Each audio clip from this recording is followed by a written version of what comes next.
am Enzo. And I'm Reyna. And this is the Date Night Horror Show. So, Reyna, Yes. Halloween just ended. Oh, I'm so sad. I know the season's over. It was really sad. I have to say it was a productive one, though. It was actually, I'm surprised we pulled it all off. Oh, it was crazy. It was crazy. We had a couple of family events that put a couple big obstacles in Halloween Planning. Yeah, I mean, one was a beautiful one. My niece just got married. Fellow horror fans. Yeah. Cassandra and Danny. Yeah, and the other one, my awesome car, Christine, got rear-ended, so we had to kind of resolve all that stuff. But now I have a new Christine. Yes. And she's Christine actually 2.0. red. She's actually red, so she's kind of more Christine than the previous Christine. But yeah, during all that, we were trying to squeeze in Halloween, take it in as much as possible. Plus, it was hot for me. Like that put a kind of a damper on Halloween. I guess California or LA anyway had what they call an Indian summer. Yeah, it's not supposed. It's supposed to feel a little chilly. Yeah, and it's still warm today. Yeah, it's still warm. And of course, if you listen to the last couple of episodes, we went to two horror themed theme parks and reviewed those, and that was super fun to start off the Halloween season. It was awesome, and it's how we ended it too. Yeah, and I hope that you guys enjoyed those reviews. And like what Reyna just said, it's November 2nd today, and on November 1st, we went to Not Scary Farm one more time. Yeah, before it closes. Yeah, we're just trying to stretch out that Halloween as much as we can. And that was really fun. It was super cool. Yeah, it was a lot of fun. So that's a pro tip for people. If you want to go to Not Scary Farm, or this probably works for Universal, wait till the last weekend. Actually, the day after Halloween is what they say is the slowest. We didn't have fast passes, and we didn't wait more than not even 10 minutes. Yeah, it was really cool. So we were able to go to the mazes we really liked. We probably could have done all of them. Yeah, so it was super cool, and again, a good way to kind of stretch out the last days of the Halloween season. Fun. And it was a little less hectic because we took our time, which was cool. Yeah. So tell me, little Miss Horror Queen, what was your favorite memory of this Halloween season? Art the fucking Clown, of course. Yeah, that was I cool. love that costume. It came out, thank you, babe. It came out so good. I looked scary and gross. People were freaked out. I was a little freaked out too. It's funny. Fun. It's funny. I have to tell you that one thing Reyna always does, classic Reyna, is that she always freaks out on me. And she always we're not ready. My costume's not ready. It's not going to look good. And again, we're both very busy. So I didn't think this one was going to make it. We didn't have a lot of time In the past, I've just been a brat, but this time I really didn't think we were going to make it. Yeah. It was a little complicated. Yeah, and I was working on my costume, which was a Fallout Vault Dweller from Fallout 3. If you're a big Fallout person, video game person, you'll know what that is. And so I was like, okay. Once she said, I want to be Art the Clown, I usually draw little sketches because I wanted a more feminized version. So I was like, okay, get this corset, and then we'll get a white corset and a black corset. We'll put it together, make a black and white corset. And then we had to make the coat extra special. Well, I mean, we had to put it together. You sewed it, but glued it. I gave up on the sewing because it was taking.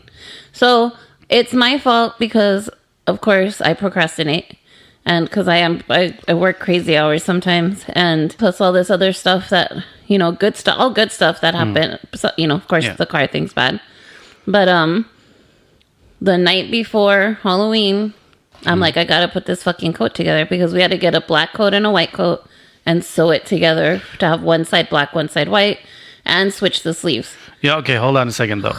I have to say, whenever I'm doing costumes for myself, I'm one of those people who does stuff way ahead because then I can evaluate it and kind of see how I can improve it. Reina's the opposite. So she likes to wait till the last moment for key little things.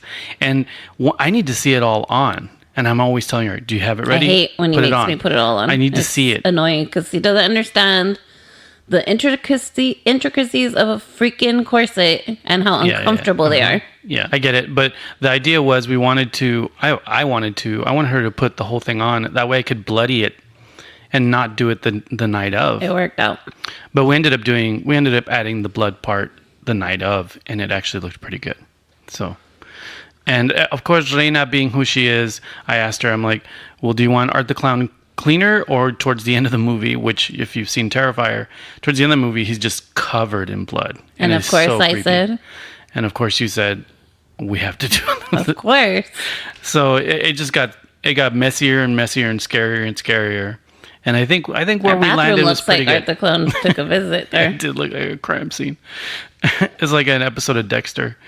But yeah, we've already posted some of those pictures. So if you're following along, you've probably seen Reina as Art the Clown. And it's your favorite one. I love this costume. It was fun to really do. do. It was fun to do. It was funny because when I was doing the makeup for it, I was like, oh, I got to get this perfect. I got this perfect. And I thought to myself, it can't be too perfect because it starts to get pretty messy, you know? Yeah, I think it turned out cool. I think I like Really this scary. costume, my favorite costume, because usually my requirement of our costumes is that I look like a girl. Mm-hmm. Because there was a time he made me a voodoo witch Like doctor. a very, very voodoo priest. I got hit on by girls thinking I was a dude. So that's my only thing. It's hilarious. Because he had me all buttoned up in this huge thing, whatever. And I, like all girls, want to look cute, right? But A little cute, but you're definitely creepy. not. Yeah, you definitely lean into the horror. Oh, yeah. I want to look creepy. You're not trying to do But the this selfie, went, Like, no. This was just pure creep. It's scary. The corset didn't even help on the cuteness. It was just, No, I was people were doused in blood. People would see you and they would make circles around you I to love try and that stay shit. away from you. It was pretty awesome. I love it. Yeah, it was very cool. Hey, and so your turn. What's your favorite Halloween moment or moments this season? I have to say, the going to the two parks was awesome. Mm-hmm. I'm really proud of those episodes. If you haven't listened to those episodes, they're really cool because I think we were really honest about our reviews. And I think we're both surprised by the results. Yeah, the Wolfman versus Frankenstein's monster maze was awesome. A highlight for me, and then of course all of Knott's was great. Doing the makeup art, having a chance to do some more zombie makeup, which I absolutely love. I love being zombies.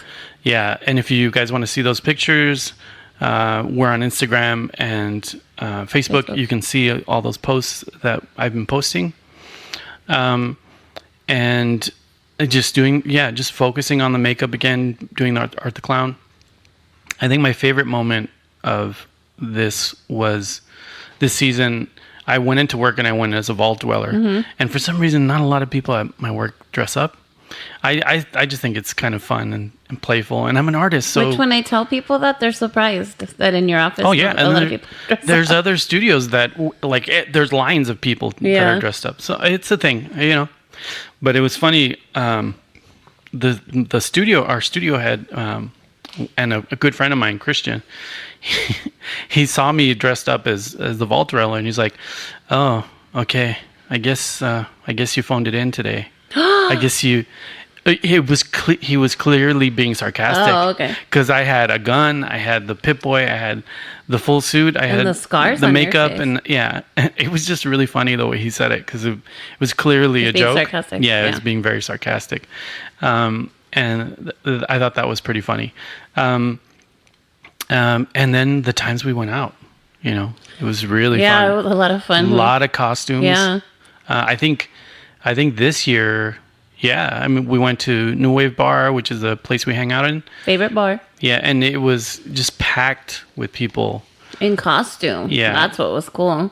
Yeah, and that's, I take making the costumes very seriously, but I don't take myself very seriously. So I love the ridiculousness of Halloween. And this year was one of those great years where everyone really else was. seemed really into the spirit of it. It's So, cool when you go out and people are in costume. It sucks when you're one of like a handful of people in costume. yeah, because I'm there to see costumes. I'm I not love just there seeing to. people in costume. I'm not just there as an attention whore. Yeah. It's not. That's not what I love to why see I the do it. different costumes. I do it because I like making the costumes. I like doing it because I like being part of the absurdity that it creates. A great costume party creates this ridiculous scene. So what was your So favorite costume that you saw on Halloween night?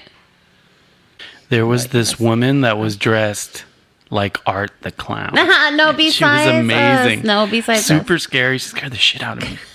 No, That's funny. No, besides us. there was the weekend before Halloween.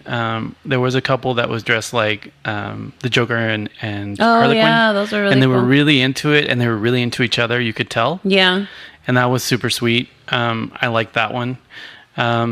There was a Beetlejuice, a really spirited Beetlejuice. Oh, yeah, he was cool. Yeah, and he was really fun and funny and just going for it and kind of playing the role.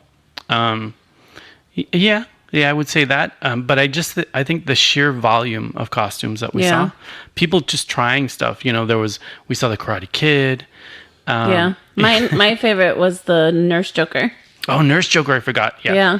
I thought that No, was it a was really really good cool. choice. And super into it, Yeah. which was cool. I saw a ton of Jokers from many eras. Yeah, that was really interesting. I thought we were going to see Joaquin Phoenix. We saw Jokers one of everywhere, those, but then Yeah. there were other eras of Joker. That was pretty cool. Yeah. So actually, that's an amazing segue to talk about what our feature reviews are going to be and what this episode's all about. Okay. Yeah. Okay. So this episode, I'm gonna call it Killer Reviews, because it's gonna be our killer reviews of Joker Yeah. and Three from Hell, the final Rob or Zombie. the most recent installment Yeah. of Rob Zombie's movies. Yeah. So, I know we're a little late with these, but it's really because life happened and we had a couple things in the middle of Halloween season We had to concentrate on Halloween. threw a wrench in all of it. But I think That's our Christmas. if you like our show, then you might be interested in what we thought of those films. I know some people are saying, well, why are you doing Joker? It's not technically a horror film. And I totally disagree. I think when the Joker's written correctly, he's terrifying. It was dark. He's a very scary character. And so I figured, there's some key horror moments in Joker that I think it's worth reviewing on this show. Yeah. Yeah, I agree. cool. So do you think we're ready for the feature review? I know you're going to have a lot more to say about Joker than me because you're a huge Joker fan, but yeah, I'm ready. Okay, cool. Let's signal it.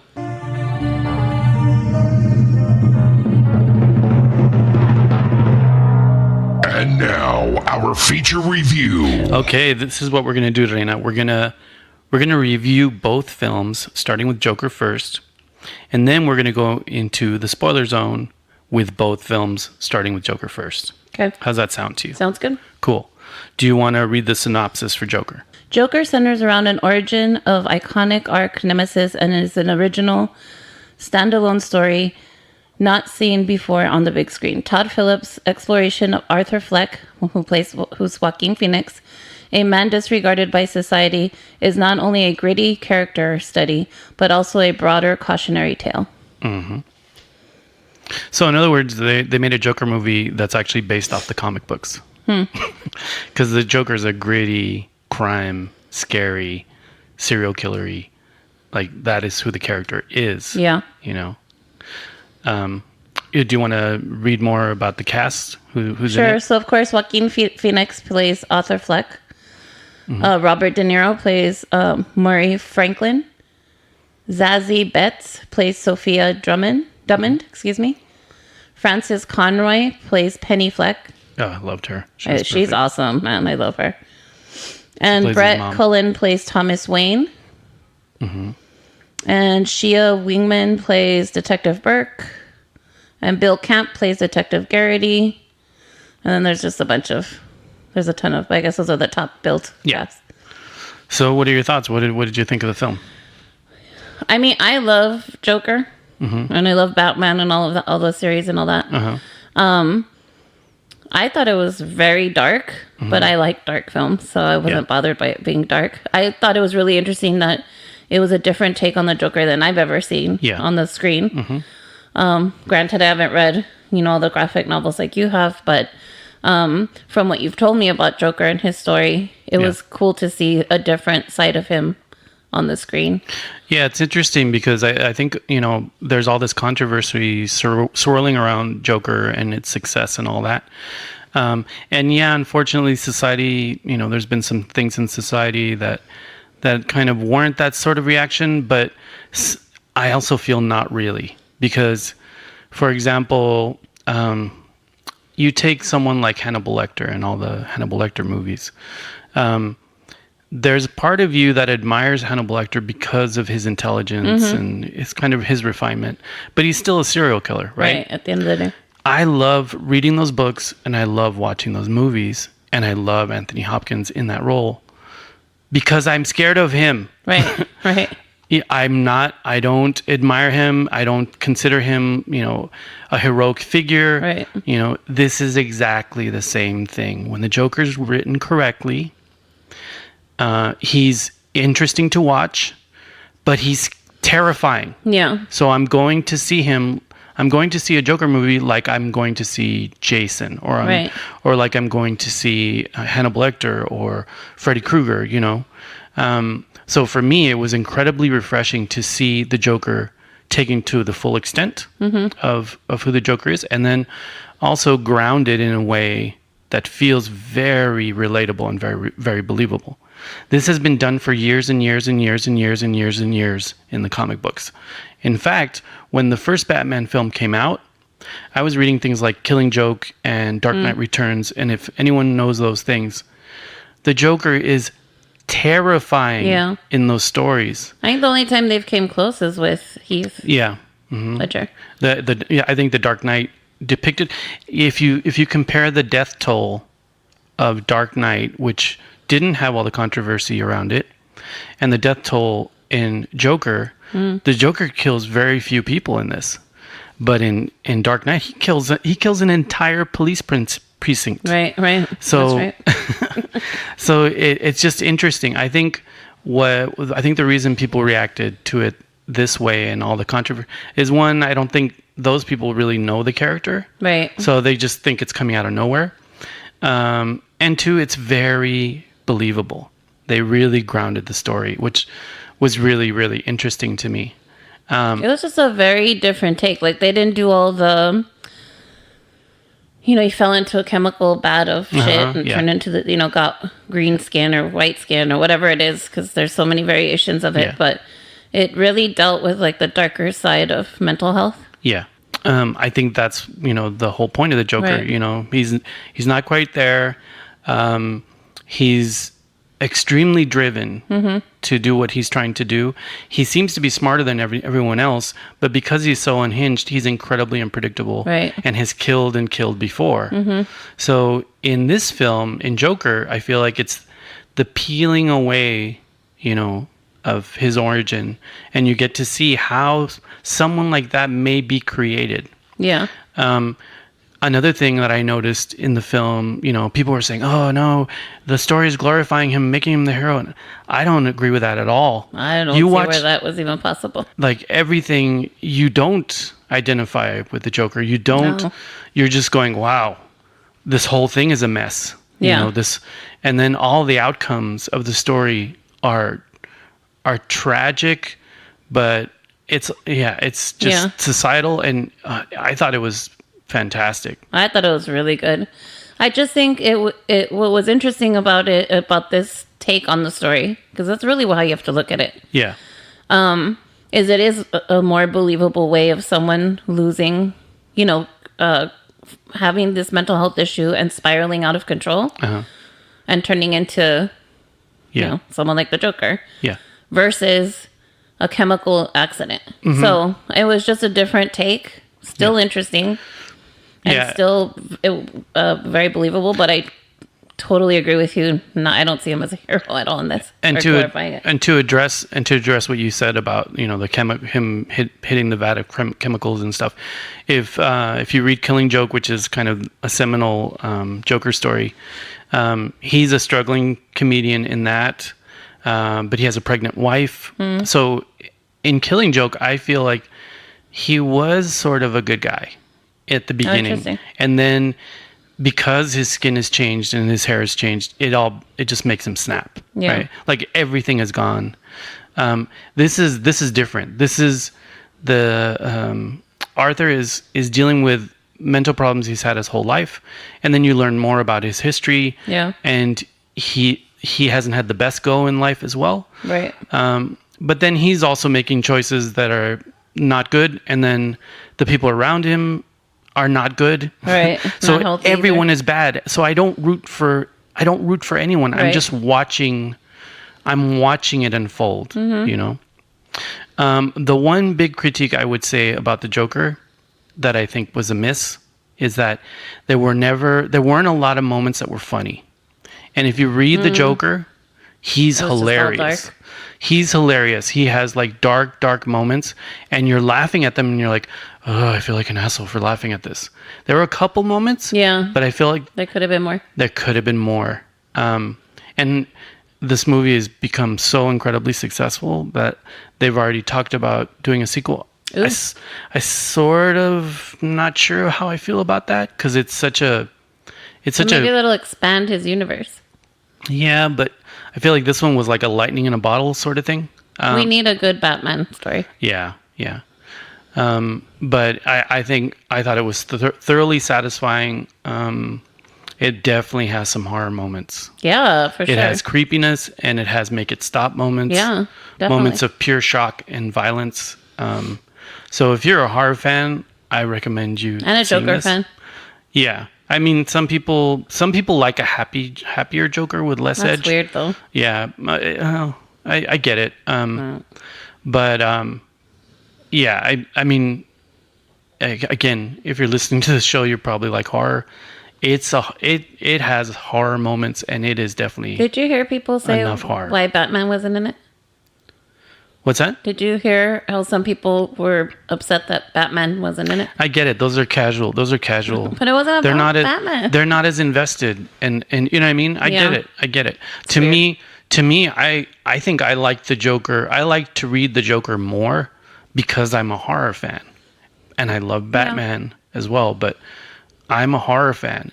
There was a mini series they did in the books where it was called The Joker, and it was through his perspective, through his psychosis and everything, and it was really creepy because he saw himself as the protagonist, that sort of thing, you know. But then reading between the lines, you could see that, oh my god, he's out there. And I really enjoyed it, and I don't think people should freak out when different people play the Joker in different ways. As long as the energy is there, as long as the scare is there. He was fantastic. He was great as the Joker. I knew he would be. Yeah. I knew. Yeah. I knew it wouldn't be a walk in the park. You know. Yeah. He wasn't gonna phone it in, and he really sure took it on. A lot of people talk about his weight. I don't give a shit about that. It's like the energy he brought to the role. What do you mean about his weight? Well, you know how it's like, it's such a cliche. He's stocky and he lost 70 pounds just to play this role. Oh. No, he got into the headspace of someone like the Joker. That's the bigger feat. Yeah. That's weird. Yeah. I thought the performance was great. Yeah. What did you think? What's your final review? My final review, it's great. Excuse me. I'm not a huge fan, as big as a fan, I should say, as Enzo. But, so I haven't read all the graphic novels and all that. I just have lived Joker through him. Mm-hmm. But I thought it was really good. As a horror fan, too, I thought it was really dark. Mm-hmm. As a social worker, I felt the mental health piece was really interesting to see it unfold that way. Yeah. So, yeah, I give it a thumbs up. I really liked it. Yeah, and as far as, like, the shock of people, going, oh, my God, those scenes with the Joker, what he did was so violent. Just to give you context, okay? in The Dark Knight Returns, which is a really famous Batman graphic novel, the Joker is put into a coma by Batman, and then he comes out of it, and then he convinces his psychiatrist that he's cured, and he goes on the sort of like a David Letterman show. And he's talking about, now I'm cured. And of course, David Letterman's trying to joke around with him. Really similar to scenes in Joker. And then the Joker kills everyone in the audience. Okay? And that was in a graphic novel that was published in the 80s. Oh, wow. Okay? Batman follows him, and he follows him into an amusement park. And then the Joker uses a Boy Scout as a human shield. Oh my goodness. Okay? So this is the Joker that's been in the books for decades. Right. Okay? We're finally starting to see him, his true self. Right. Finally the fans are starting to see that. He's what makes Batman such a great hero, because Batman steps to that. To someone that dangerous and scary. Okay?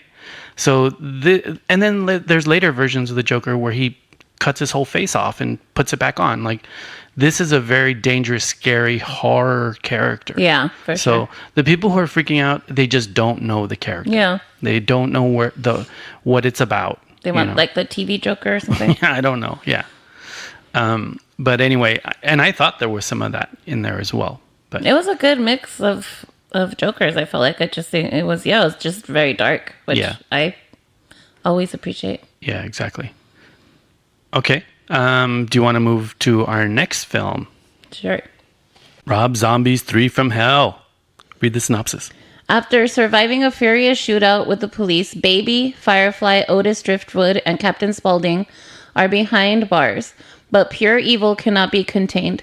Teaming up with Otis, half-brother Winslow Foxy Coltrane, the demented Firefly clan are back to unleash a whole new wave of death and depravity. A firestorm of murder, madness, and mayhem will be unleashed in this terror ride to hell and back. What's the matter, kid? You don't like clowns? Sorry. Yeah. Rest in peace, Sid Haig. Yes. Yeah. This was his last performance, too. Yeah, Mention the rest of the cast. Yeah. So, of course, Sherry Moon Zombie as Baby. Bill Moseley as Otis Driftwood. Sid Haig.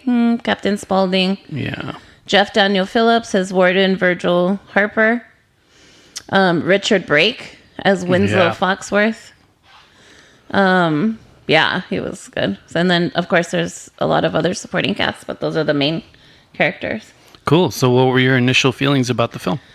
Well, I love Rob Zombie, and I love his movies. Yeah. It was a good continuation. It was sad to see Sid Haig. His role is kind of small in this. But I was glad he was in it. It wouldn't have been. He didn't look healthy. Great, but poor guy. Yeah, but I mean, I'm happy he was in it because it wouldn't have been the same movie without him there. Yeah. So I'm happy about that. The murder and the mayhem were amazing. Yeah, it was unrelenting. The make it stop moments were good. But in comparison to the trilogy, this wasn't my favorite. Right. I would say the same thing. There's a lot of Rob Zombie-ish scenes and elements. So his style is definitely on it. But I would say of the 3 films, it's probably the weakest one. Yeah. What I would say is, out of all the films that he's done, I think there's some acting in Sherry Moon's acting at the beginning of this movie is probably some of her best. Yeah, she was good in this. And I know a lot of people really dog on her for her acting, but I think that I think Rob Zombie is trying to get a style like a PJ Souls, like it's like his PJ Souls, right? That's sort of a delivery to horror, and I think that's why he puts her in the center of his films. Yeah, because he sort of wants that feeling, that 80s. Do you know what I'm saying? Well, and she's hot. But that kind of not too polished. Yeah, no, she was great. She was really good in this one. I agree with you. This was probably her best take on Baby. Yeah, I liked the beginning a lot. I think the film hits a tonal shift for me. They travel somewhere else. I'll keep it vague. And when they travel to this other place, it changes. The film kind of changes. It does. The mood changes. I don't know. Like, it didn't keep its momentum somehow. It didn't. It got more action packed and less horror. Like a shootout type thing. Yeah. But again, I really like Rob Zombie. Yeah, I think he has a really good eye for stuff. He's definitely a horror dude. Yeah, one thing I would like for him to do is I would love for him to do something really out of his normal genre. So less hillbilly horror kind of stuff. I would love to see what he does with sci-fi horror. Imagine him doing like a spaceship horror film. I would love to see what he would do. Because I think he's so horror-y, that I would love to see him do other things. Like, that'd be interesting. I'd love to see him to do a gothic horror film or a creature feature, Yeah. Because I believe in this guy. Like, I think he can do a lot more than what he normally does. Yeah. And I think it's time. I think Three from Hell kind of puts a good, into his trilogy. Into the trilogy, at least for now. If he wants to revisit it a few years later, you can't do it without Captain Spaulding. No way. Yeah, I agree with that. Although too. Richard Brake was a good addition. Richard Brake came in and did his thing. I mean, Richard Brake's great. Yeah, like he's always he understands he's scary. What it is to be horror. Yeah. But yeah, I would just love to see Rob Zombie expand a little more because I know he's capable of it. Yeah, I agree. That'd be really great. So see him do something else. Do you want to give me your final review, your final wrap up of Three from Hell? Or do you want to talk about it a little more? Yeah, I mean, no, I thought, like I said, I thought it was a really good movie. I agree with you. It took that shift. So like the horror kind of got lost for a minute. Because it punches you in the face. Yeah. Towards the second act, and then it kind of it does kind of fall off a little. Yeah. But if you're a Rob Zombie fan, and if you're a fan of the trilogy of the first two parts of this trilogy, then you have to see it. Yeah, and we ended up buying it. We bought the unrated version. Yeah. So it's probably a little extra, Bloody, but and I would definitely see myself watching all three films. Oh, for sure. Absolutely. So that'd be a fun movie night. Yeah, again, if you're a Rob Zombie fan, I think it's worth seeing. If you're a Rob Zombie fan, I think it's worth owning. Yeah. And I sort of wish Sid Haig would have been a little more in there because he's so great. I don't know. I don't think. It's so funny because we saw House of a Thousand Corpses because we were in this Halloween phase, and we saw the first two. I forgot how much I loved Sid Haig in the first film. He has so many great lines. Yeah. Everyone quotes, Tutti fucking fruity, and all the ones in the second film. But in the first film, he says a ton of hilarious shit, and he's just so great. He's really good. He's really good. Yeah. Oh, well, out of the three, which one would you say is your favorite? Gotta go with Devil's Rejects. Yeah, same. It's the perfect marriage of the stylistic choices that Rob Zombie does, but then there's a gritty reality to it. Yeah. So like, in the first film, he's trying to get his palette together, so it's a little more stylized, like how the different characters are dressed is a little more costumey. Yeah. In the second film, it turns way more Manson family. Yeah. So it just becomes more believable to me. And I feel like in the third film, it's a little more, it has that feel, but then it gets a little more fantastical towards the end and a little more stylized towards the end. So to me, the middle film is like The Empire Strikes Back. It's like the perfect tonal, feel for that universe. Yeah, I agree. Yeah. I Devil Rejects for sure is my favorite. Oh my god, that film's so scary. Yeah, it's very scary. Very scenes. Scary. Like very. I gotta close my eyes, but I want to see it, but I'm not sure what to do. Moments. I love that. Yeah. Yeah, and then the first film is it's sort of comic booky, like a horror comic. And I like the end though. Yeah, I love the end. House of a Thousand Corpses. That's amazing. And then the last film is sort of the beginning of the film is Devil's Rejects-y, and then it goes back to stylized. Yeah. So the stylized is a little bit more again. So, yeah. Yeah. But again, if you're a fan, you got to watch it. Yeah. Cool. So we've given our general reviews for both films. Let's go into the spoiler zone. Dun, dun, dun, dun.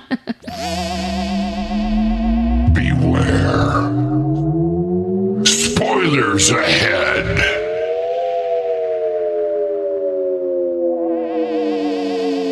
Okay, listeners who are here, you've seen both films. Yes. So now we're going to talk a little more in depth about both films. First, Joker. Let's talk about Joker a little bit. Go for it, because I know you have more to say than I do about this. Okay. So, a couple of things. One of the things I really appreciated about Joker is how they used the backdrop of the 1970s and early 80s and all the stuff that had been going on during that time Oh, yeah. to color the film with a realism. There were garbage strikes at the time. The crime rate was Really going high. through the Yeah. roof. People were getting mugged all the time. And then you take that, and then Bernard Goetz, if you don't know who that is, Google it, young people. Basically, he was a man who shot a bunch of assailants on the subway because he was getting mugged. And I feel like the scene with the stockbrokers who are fucking with him, Yeah. that's Bernard Goetz right there. Okay. And similar to what happens in Joker the film, he becomes this hero. You know, most of the city is siding with him because they've been mugged. Right. I felt like all those little touches were really, really, really good at adding this sense of realism to the film. And I thought that was brilliant. Yeah. That's for me, because I didn't put all that together because I'm clearly not as smart as you, but It's not about no, but you know what I mean. I joke around about that. But what I liked about it was there were douchebags and he killed them, which was awesome. Oh my God, are you rooting for the villain? I'm anti douchebag. Because you know who among us, especially I'm sorry, I mean not to stereotype all of us, but who's listening to our podcast, who hasn't been there when you're look a little bit different or you're in a Halloween costume but it's not Halloween. Yeah.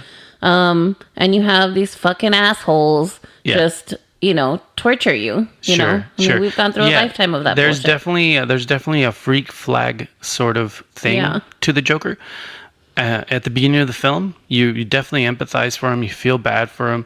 The impediment that he has where he's, you know, like a Tourette's sort of laughter. Yeah. That was really interesting. Yeah. And Joaquin's voice, the way he did the laugh was really interesting. He looked pained by like having, he couldn't help it, but he couldn't. Yeah. I felt like Control it. all those choices were really, really cool. Yeah. But because of how the story develops, how the stars align, I didn't find that I rooted or identified with him. It was almost like watching a train wreck in slow motion. Well, yeah, of course, but do you see what I'm saying? I see what you're saying, but I'm still anti-douchebag, so that was cool seeing. Yeah. And then there were a lot of things in the film that reminded me of King of Comedy, that film. And what was so great about that is Robert De Niro, Yeah.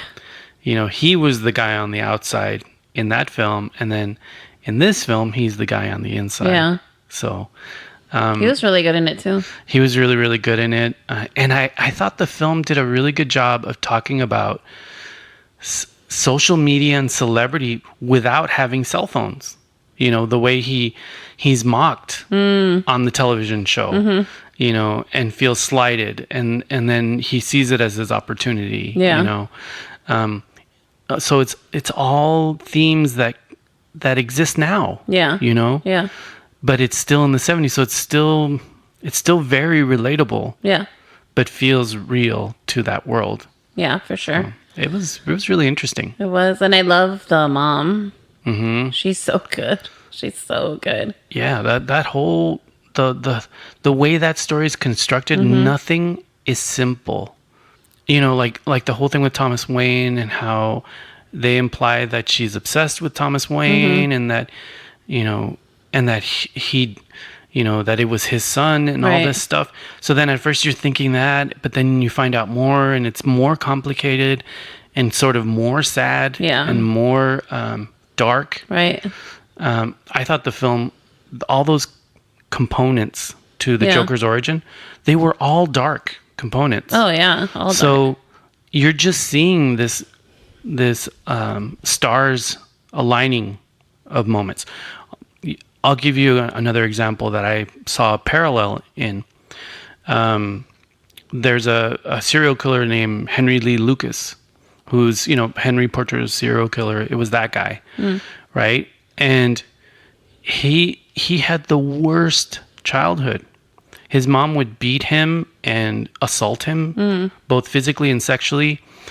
He had this huge head injury, which serial killers have. There's a link between head injuries and really brutal violence. Yeah. So I feel like this is what this story is about. Is all these stars aligning. Right. With Arthur that causes him to become the Joker. Yeah. And so I don't root for him. No. I'm watching the story of a serial killer. Right. And it was good. It was so effective. Yeah, I thought so too. I thought the way it kind of unraveled was really well done. Yeah.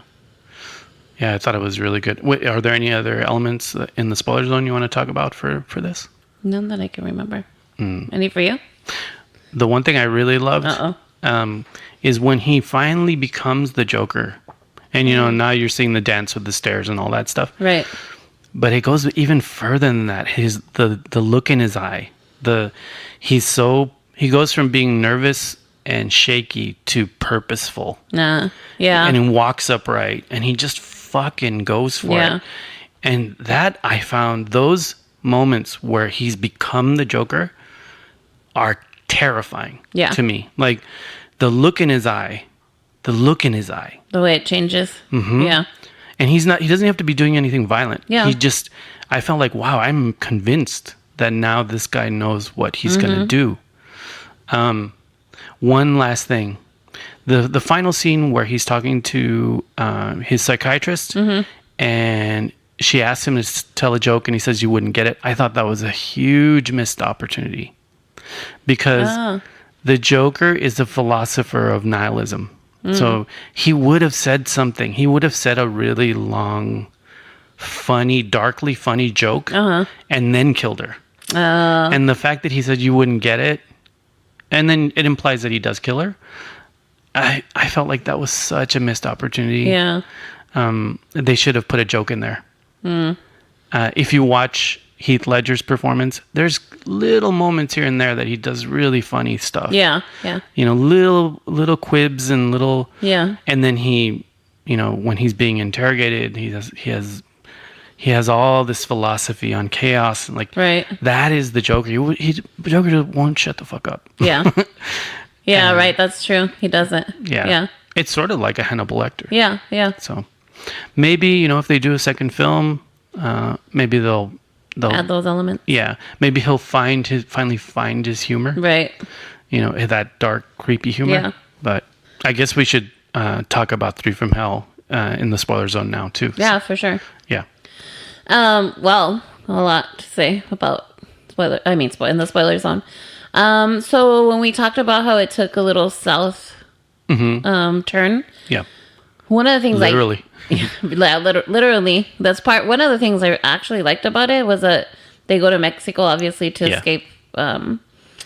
When they break baby out of jail and they kill everybody, and then so they go on the run and they go to Mexico, which was really cool. Yeah, and it's during Dia de los Muertos, which is even cooler. Yeah, and it's a very kind of stylized version of Mexico. Yeah, Mexico, yeah, it is. And of course, some stereotypical elements. But that's fine because he stereotypes everyone. Yeah. When you think about it. No, but I thought that was really cool.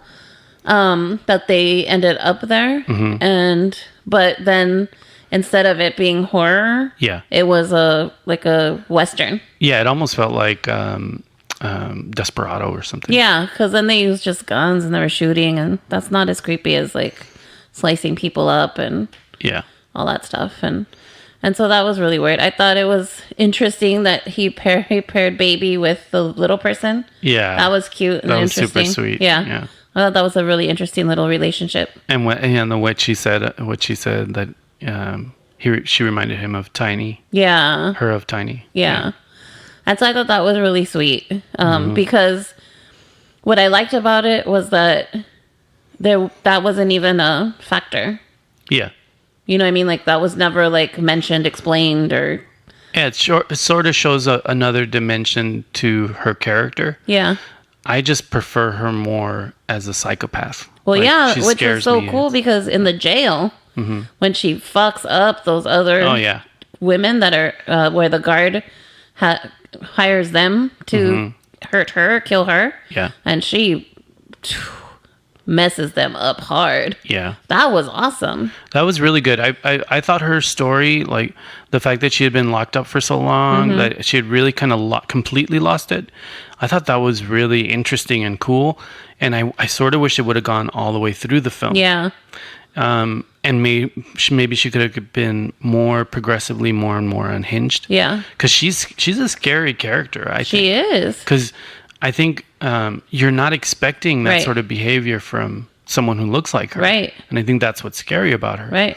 But then, yeah, the later part of the film, it turns into a shootout film, Yeah, which was weird. which was kind of a shame. But I did like the stylized elements of the film and Yeah. how it looked. And the whole satanic narcos, which is I think I is know, it was hilarious. funny. It's really funny. That would, well, ever. I never would see that happening in Mexico. So weird, but cool. was And I just- it love was the an Mexican interesting wrestler thing. masks Yeah. and all that. That's yeah. And it was cool too because kids weren't safe from them. People, nobody was, which was really cool. But you That's never, how narcos are. it never went there. Like as a horror film, Oh, okay. it I just see. never crossed that line. Right. It just turned into a shootout action film. And Yeah. The horror part went away. Right, Yeah. which is my biggest complaint about it. Yeah. I wish it would have kept the horror Yeah, and still had the shootout. Do you know what I mean? And still had the setting. because the first half is really good. Like even when she's at her parole hearing and she's like just really honest about who she is and what she would do when she gets out, and they're like, okay, I guess you're not getting paroled, you fucking psychopath. Yeah. But Again, that's some of her best acting. yeah, I mean, feel. it was really good. Yeah. What'd you think of Richard Brake? He was awesome. Yeah, he's just good. creepy. He's a creepy guy. He's a creepy dude. Him and Otis together in those scenes where they go, you know, they capture the warden and the other friend who also works at the jail, I think, and their wives. Yeah. Was creepy. Did you notice that they were talking about the Desperate Hours, that film, which was also remade as well, and then they end up in a scenario that's really similar to that film? Yeah. I thought that was really clever. I think, you know, sometimes people see zombies movies and they think, oh, this is just kind of Neanderthal filmmaking because it's so violent. But he has so much nuance in his films. Like, it's crazy. Like the names of the different characters of the Firefly family, it comes from the Marx Brothers. You know, and they mention it. It's like this guy really knows film. Yeah. You know, and I just don't think people give him the kind of credit because he's predominantly a horror guy. Yeah. And he does little nuances like that all the time. The only thing I didn't get was the clown showing up at the warden's house. I didn't understand. Well, that was Clint Howard. I know, but And so Clint but Howard why- is like a cult figure. No, I know, but that was so random. I think it was Rob Zombie going, I want to put Clint Howard in this somewhere. I know, but it was a weird way of doing it. It was because kind of why this warden was kind of an asshole. So why would a clown? Then they didn't have kids, as far as you could tell. So why would this clown show up? Yeah, that was kind of odd. I mean, I liked how Otis and Foxy reacted to it. Yeah, I mean the way it played out was great, but it was just weird that this random clown showed up at the warden's house. It was kind of weird. It was very strange. Yeah. But I think that's one of the things that he does well too, is that he does the unpredictable. Yeah, that's true. So Yeah, and one of the things I noticed watching all these movies, Rob Zombie, he has all the races. He has all these races in all his films. Oh yeah. Like he just kind of comfortably and just naturally has black, white, Hispanic. Like he just has them. Yeah. You know, and if you watch all 3 films, he has them, and it doesn't feel like a forced thing. It's just, you know, oh, Danny Trejo's cool. You know, he's got an edge. Let's use him. You know. Yeah. So yeah, I think that's another thing I appreciate about it. It just adds more flavor and color. To For sure. To the overall films. Yeah. But yeah, I really would love to see him expand his horizon. That'd be interesting. You know, like do something really different in the next film, and put these characters aside for a while and do something really out of the ordinary. That'd be cool. Like out of his general horror genre. Yeah. genre. I got you. Yeah, that would be cool. Yeah. Cool. Well, I think we're out of the spoiler zone. And unfortunately, we're done for Halloween season. Oh, so sad. Now I have to work on my Krampus costume. That's right. We need to update because we want to go to a Krampus ball. Yeah. So cool. Was there anything else you wanted to add to this episode? No, I hope you all had a great Halloween and Dia de los Muertos if you celebrated. And yeah, until next year, Halloween. Yeah, and thank you so much for commenting and listening to our episodes. Yeah. The last couple episodes with the theme parks have done really, really well. And thanks again for listening to that. Yeah. Show us your costumes. If you guys dressed up, post them on our The Day Night Horror Show on Facebook. I'll put some posts maybe asking for people to show their costumes because I'd love to see them as well. Yeah. Yeah. And everywhere else, we're on social media wise. Date_horror, Twitter, Instagram, Date Night Horror Show, and Facebook, The Date Night Horror Show. Maybe you messed up a little. No, I'm going to cut that out. Or our website. Or, yeah, I think our website's the best place to go for everything. TheDateNightHorrorShow.com. Woohoo! Cool. Well, I guess we'll scare you later. Bye-bye. The Date Night Horror Show is written and produced by Enzo and Reyna. All music written and produced by Enzo. Find Enzo and Reyna online at thedatenightHorrorshow.com. Do you love the show? Then share it with your horror-loving friends and help spread the word.